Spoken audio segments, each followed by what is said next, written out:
आज चर्चा करेंगे उद्गीत प्राणायाम के बारे में, जिसे ओम चैंटिंग के बारे में, ओम चैंटिंग के नाम से बहुत सारे लोग जानते हैं। तो ओम चैंटिंग कहिए या उद्गीत प्राणायाम कीजिए कहिए, हम इसके विषय में जानने की कोशिश करते हैं। इसकी क्रिया विधि को सुनते हैं। सांसों को सबसे पहले धीरे धीरे करके अपनी चेस्ट में पूर्ण रूप से भरते हैं, और जब आपकी सांसें भर जाएं तो ओम के उच्चारण को बहुत धीरे धीरे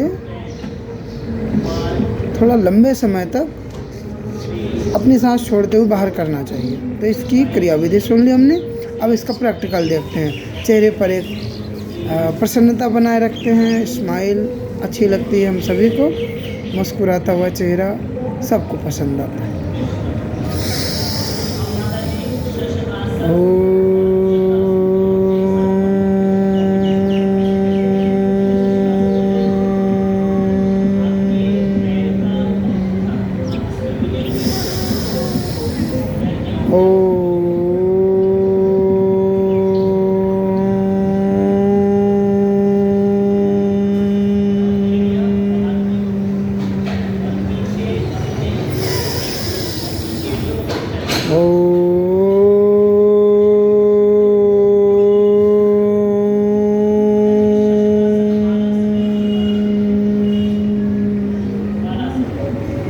तो ये आपने देखा उद्गीत प्राणायाम।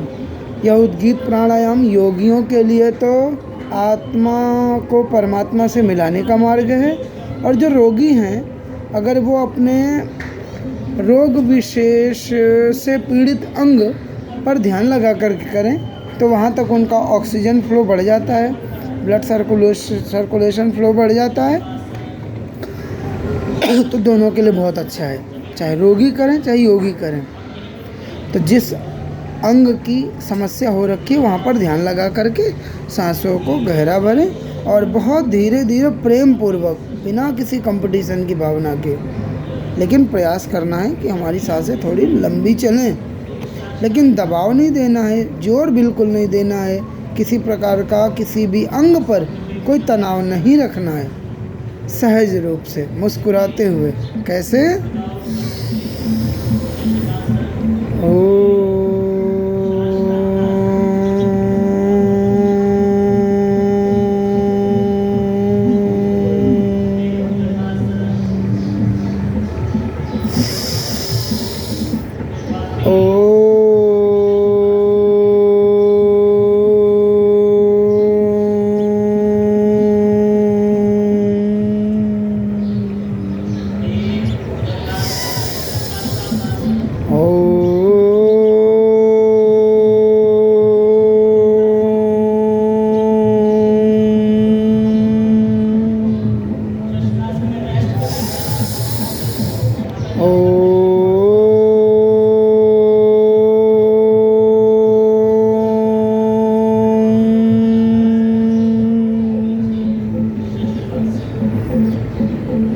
इस प्रकार से पूरे शरीर को तनाव मुक्त रखते हुए यदि आप इसका अभ्यास नियमित रूप से करते हैं तो यह आपके मन को ओवर थिंकिंग से भी बचाता है, आपके ध्यान को लगाने में सहायक होता है। और जिन बच्चों की, छोटे छोटे बच्चों की शुगर की रीडिंग बढ़ जाती है, वो लोग परेशान होते हैं, स्ट्रेस ले लेते हैं, ऐसे लोगों को स्ट्रेस बिल्कुल नहीं लेना चाहिए।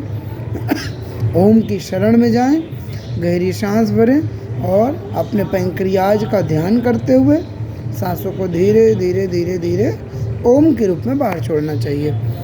3 से 5 दिन लगातार इसका अभ्यास करने पर अच्छी मात्रा में 15 मिनट कीजिए, 20 मिनट कीजिए, पैंक्रियाज का ध्यान लगा करके निश्चित रूप से आप लोगों की शुगर लेवल भी आपके कंट्रोल में आने लग जाएगी, क्योंकि यह स्ट्रेस मिटाती है। और शुगर का जो